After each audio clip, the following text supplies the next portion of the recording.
Assalamualaikum warahmatullahi wabarakatuh. Hamdan wa syukran lillah nahmaduhu wa nasta'inuhu wa nastaghfiruh wa na'udzu billahi min syururi anfusina wa min sayyiati a'malina may yahdihillahu fala mudhillalah wa may yudlilhu fala hadiyalah. طيب يا أيها الطلبة هذا اليوم أنا سأشرح لكم بهذا الفيديو يعني موضوعنا الثاني يعني عن اللغة المفهوم عن اللغة. طيب الآن اللغة هي أصوات يعبر بها كل قوم عن أغراضهم كما قال Ibnu Jinni, yaitu bahasa adalah bunyi yang diungkapkan dengan bunyi-bunyi tersebut oleh sekelompok masyarakat atau kaum sesuai dengan tujuan dan maksud mereka suatu kaum itu masing-masing gitu.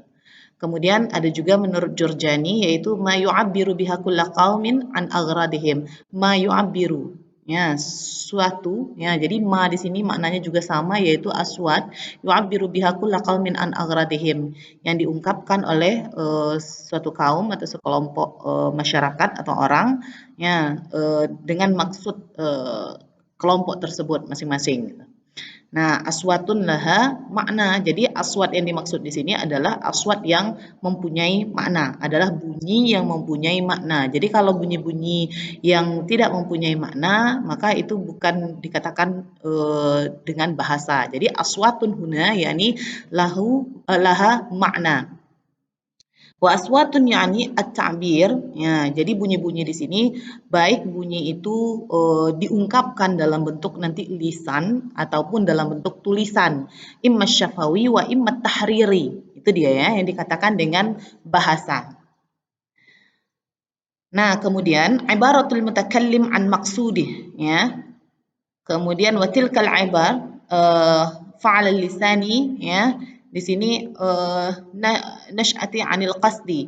Jadi di sini bahwasanya memang ada ungkapan dari seorang pembicara ya sesuai dengan maksud yang ingin dia ungkapkan gitu. Jadi ada tujuan, ada maksud, ada makna yang disampaikan dari pesan yang dikirim gitu. Kemudian atau di sini ungkapan pengucap tentang isi hatinya ya. Ungkapan yang mana di sini dalam bentuk aktivitas lidah yang muncul dari hati. Jadi ini definisinya yang dalam bentuk syafawi ya. Kemudian para pakar linguistik tidak berbeda pendapat ya dalam definisi bahasa ini. Nah, dengan demikian dapat dikatakan bahwa bahasa itu adalah sistem lambang bunyi yang dipergunakan oleh para anggota satu masyarakat untuk bekerja sama, berinteraksi, dan mengidentifikasi diri bersama anggota masyarakatnya. Nah, jadi di sini definisi ini sama dengan yang dikemukakan oleh Ibnu Jinni dan Jurjani tadi. Nah, jadi memang sistem lambang bunyi aswat ya, tapi aswatnya itu lahu makna ya, yang dipergunakan oleh kulla qaumin ya untuk bekerja sama, berinteraksi dan mengidentifikasi diri bersama anggota masyarakatnya. Jadi yang an aghradihim ini dia maksudnya. Kemudian ada juga yang mendefinisikan bahwa bahasa itu adalah berwujud deretan bunyi-bunyi yang bersistem. Bahasa itu sebagai alat atau instrumen ya yang bisa menghubungkan antara si pembicara dengan si pendengar, antara mutakallim dengan mustami'. Kemudian bahasa itu ada yang bersifatnya nanti individual, ada yang bersifat kooperatif. Jadi kalau bahasa yang dalam sifat individual ini adalah ketika dia bisa saja misalnya seseorang yang sedang memahami tulisan seseorang.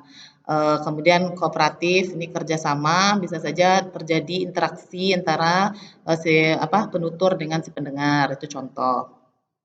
Nah, jadi itulah konsep dari bahasa, yaitu aswatun lahu makna yu'abbiru biha kulla qaumin an aghradihim. Ya, imma aswat yakni at-ta'bir bisyafawi atau imma bitahriri. Kemudian banyak lagi definisi-definisi yang lain, bahasa itu rumus, bahasa itu dinamis. Mungkin ini sudah lari kepada karakteristik dari bahasa itu sendiri. Jadi bukan ta'rif lagi ya, ini maaf. Jadi bahasa itu adalah fenomena manusia, bahasa itu merupakan muktasabah, adalah suatu usaha. Kemudian bahasa itu berupa bunyi ya, yang difonasikan Kemudian sedangkan tulisan sekundari yang berikutnya.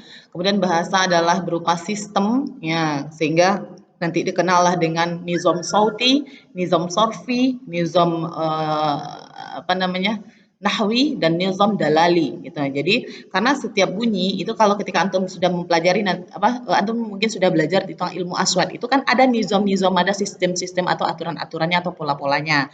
Kemudian pada sorfi, ilmu sorof gitu ya, itu juga antum pelajari nanti secara detail di satu mata kuliah yang punya juga sistem wazannya.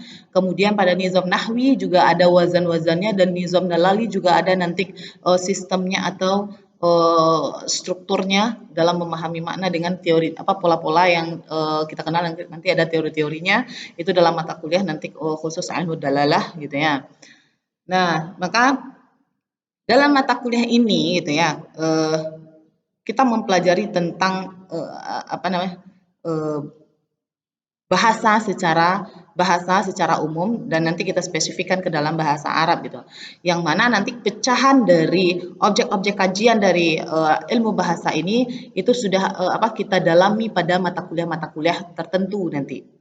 Nah, dan seperti ilmu aswad itu sudah antum lalui, ilmu sharaf juga sudah, ilmu nahwu juga sudah, kemudian mungkin ilmu dalalah yang akan antum lalui setelah ini gitu. Nah, jadi disinilah dasar dari keilmuan-keilmuan yang ada itu. Nah, jadi ternyata mata kuliah yang terkhusus itu kenapa sampai ada kurikulum itu, karena itu adalah objek kajian dari ilmu bahasa gitu. Nah, kemudian kalau untuk karakteristik bahasa secara umum itu juga sudah antum bahas mungkin di kelompok antum masing di kelompok makalah gitu ya, bahwasanya bahasa itu memang banyak nanti sifatnya adalah dia sifatnya dinamis, nah kemudian sifatnya adalah arbitrer, mana suka. Nah, jadi apa yang dilambangkan dengan lambang itu kadang tidak mutlak itu kaitannya gitu. Kenapa dinamakan dia kursi? Kenapa tidak meja namanya? Kenapa itu harus kitabun dalam bahasa Arab namanya? Kenapa tidak babun nama yang kitab itu?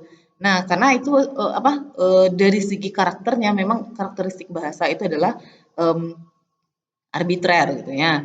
Kemudian sifatnya bahasa itu dinamis, dia bisa berubah, dia universal.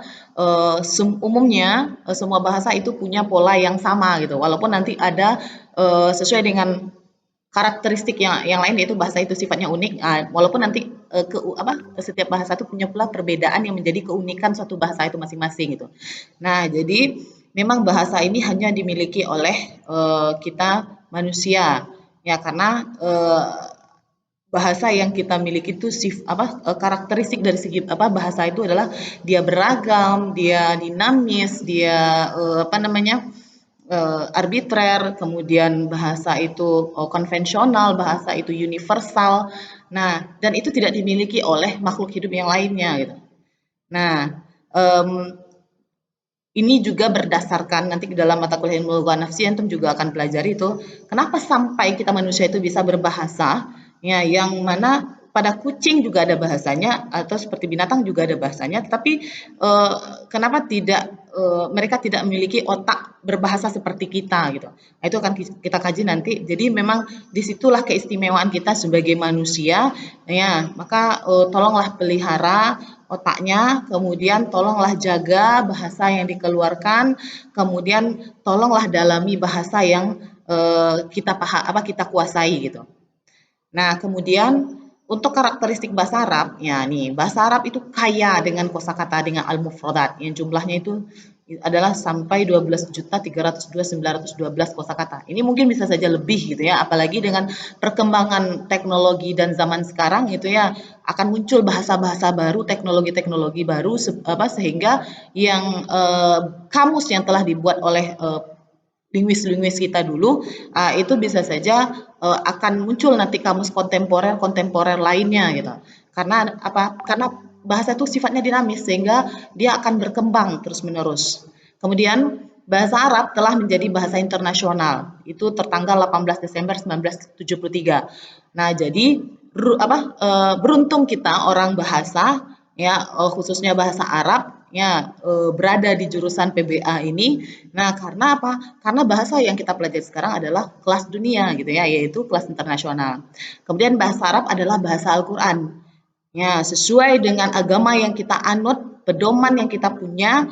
Nah, maka beruntung kita menguasai bahasa Arab ini. Karena apa?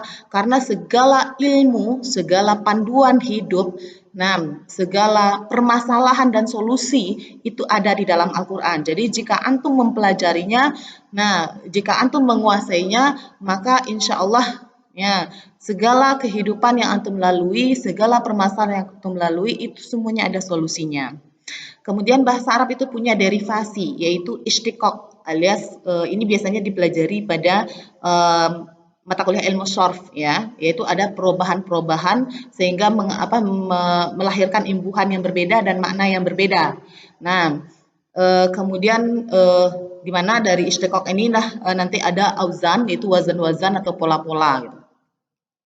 Yang mana ini juga tidak sama antara bahasa Arab dengan bahasa yang lain dan di sana letak keistimewaan dan keunikan dari bahasa Arab itu sendiri. Kemudian bahasa Arab itu kaya dengan cara pengungkapan. Ada yang juga ada yang polanya adalah fi'liyah, ada yang ismiyah. Contoh dalam bahasa Indonesia itu kan cuma satu pola saja, subjek predikat. Tapi kalau dalam bahasa Arab itu boleh predikat subjek, boleh subjek predikat gitu ya, dengan pola jumlah fi'liyah dan ismiyah. Kemudian bahasa Arab memiliki struktur yang ajak ya, teratur dan tanpa banyak pengecualian gitu. Kemudian adanya sistem i'rab yang tidak ada pada bahasa-bahasa yang lainnya. Di sanalah keunggulan dari bahasa Arab itu sendiri. Nah, jika masuk kita kepada fungsi lagi ya. Jika bahasa ditinjau dari sisi eksternalnya, dari sisi luar bahasa, maka akan ditemukanlah. Jadi ini lebih kepada bahasa yang terkait dengan keilmuan atau bidang-bidang lain gitu ya. Maka akan ditemukanlah beragam fungsi sesuai dengan disiplin ilmu. Contoh, bahasa yang dikaitkan dengan sosial, maka lahirlah sosiolinguistik. Bahasa yang dikaitkan dengan psikologi, lahirlah psikolinguistik. Bahasa yang dikaitkan dengan politik, lahirlah politik linguistik. Bahasa yang dikaitkan dengan budaya, lahirlah etnolinguistik. Gitu ya. Maka untuk fungsinya itu tentu sesuai nanti dengan disiplin ilmu baru tersebut atau disiplin ilmu terapan tersebut. Jadi fungsi bahasa ini jadi tergambar di sini banyak gitu ya kalau dilihat dari sisi eksternal. Sedangkan kalau yang kita kaji sekarang adalah dari sisi internal. Bahwasanya bahasa itu innal lughah wasilatul ijtimaiyah. Jadi bahasa itu adalah sebagai perantara untuk sosial ya. Al-aktsar ahamiyah binisbati lahu ya, yang mana dia punya banyak urgensi ya atau sangat penting ya min ayyi wasilatin ijtimaiyah ukhra dari perantara atau media sosial lainnya. Jadi istilahnya gini, bahwasanya bahasa itu adalah media sosial, media untuk interaksi gitu ya. Karena tanpa adanya bahasa, maka tidak akan terjadilah interaksi antar manusia. Nah, maka tidak akan terjadilah kehidupan. Nah, kemudian ini maaf ya, muassasat wal madaris wal ghairiha. Jadi kalau kita kaitkan dengan lembaga pendidikan gitu ya, maka bahasa inilah yang menjadi pengantar, yang menjadi penghubung antara kepala sekolah dengan atau ketua yayasan dengan bawahannya, kemudian kepala sekolah dengan guru, guru dengan murid, guru dengan orang tua, murid dengan guru, murid dengan kepala sekolah, murid dengan lingkungan pendidikan gitu. Nah, kemudian yang mana bahasa itu juga berfungsi sebagai memenuhi keinginan individu ya dan ungkapan atau ekspresi terhadap ide dan perasaannya. Jadi dengan adanya bahasa ini seseorang bisa meluapkan apa yang dia rasakan ya, kemudian dengan bahasa ini dia bisa mengungkapkan ide dan perasaannya gitu ya, jadi ungkapan hati. Nah, coba kalau tidak ada bahasa, maka apa gunanya kita hidup? Itu ya. Jadi memang di sana letak pentingnya. Nah, jadi memang bahasa ini sebagai alat komunikasi gitu ya. Kemudian alat untuk mengekspresikan diri, ini dia. Interaksi, ekspresi gitu ya. Informasi, eksplorasi ya, untuk mencari pengetahuan, mencari tahu tentang fakta di lapangan. Kemudian persuasi, mengajak orang, mengajak apapun yang ingin kita pengaruhi. Kemudian entertainment, menghibur, memberikan kesenangan terhadap sekitar kita. Jadi banyak fungsi dari bahasa itu sendiri. Nah, kemudian tadi juga untuk urgensi tadi juga sudah disampaikan bahwasanya urgensi bahasa itu memang sebagai komunikasi atau interaksi sosial yang tidak bisa kita lepaskan dalam kehidupan kita. Kemudian juga di sini untuk urgensi manusia tidak dapat lepas dari bahasa, terbukti dari penggunaannya untuk percakapan sehari-hari. Tentu ada peran bahasa yang membuat satu sama lain itu bisa berkomunikasi, saling menyampaikan maksud, baik dalam bentuk lisan ataupun bentuk tulisan. Jadi kalau nggak ada bahasa, bagaimana itu akan terjadi? Kemudian kalau kita lihat untuk urgensi bahasa Arab bahwa bahasa Arab itu merupakan bahasa Al-Quran, bahasa hadis, buku-buku referensi utama untuk agama kita. Kemudian di mana jika kita mengerti maka segala pengetahuannya itu akan kita dapatkan dengan baik gitu. Nah, maka di sini kita penting untuk belajar bahasa Arab itu ya karena memang itu bahasa agama kita, referensi untuk pengetahuan, kemudian untuk komunikasi internasional dan banyak yang lainnya urgensi-urgensi untuk bahasa Arab. Nah, jadi mungkin itu yang bisa Ustazah sampaikan untuk materi kita pada kali ini yang topik kedua yaitu tentang konsep dari bahasa dan di sini Ustazah harap arahkan sedikit ke dalam bahasa Arab. Mudah-mudahan ini bermanfaat. Ya, taib. Syukran jazilan ala ihtimamikum. Akhirul kalam. Assalamualaikum warahmatullahi wabarakatuh.